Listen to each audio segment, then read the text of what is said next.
Welcome to Design World's How to Calculate series, where you learn how to apply the most important equations for sizing, selecting, and comparing linear motion and motion control products. In this session, sponsored by SEW Eurodrive, we'll learn how to calculate slip in an AC induction motor. When an AC induction motor started, the supply voltage creates a magnetic field in the stator, which induces current in the rotor. The induced current in the rotor also creates a magnetic field, and the interaction of the stator and rotor magnetic fields produces torque and causes the motor to turn. The speed of the stator's rotating magnetic field is known as the motor's synchronous speed. The synchronous speed in RPM can be found by multiplying the frequency of the voltage, which is typically 50 or 60 Hz, by 120 and dividing by the number of stator poles.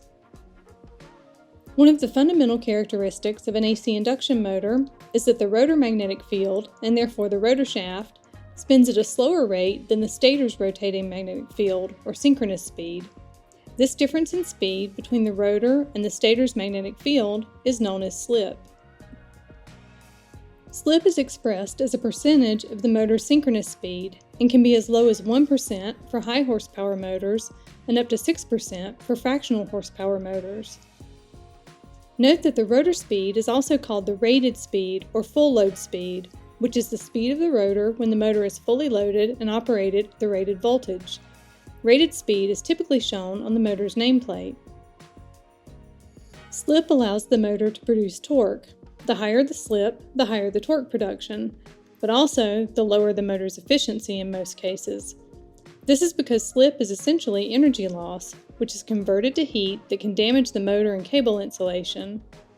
Because of this heat, the motor can't produce full torque at low or zero speed in continuous operation. One way to address slip is by using a variable frequency drive, or VFD, with closed-loop vector control. This control method allows the VFD to adjust the torque by controlling the magnetizing and torque-producing components of the stator current, so the drive can provide good torque control regardless of speed, including down to zero speed. And in some applications, slip can be a benefit. For example, when two or more motors are connected to one drive, motor slip can be used to prevent one motor from taking a disproportionate share of the load. As one motor experiences increased load, its rotor speed slows down, increasing slip between the rotor and the stator.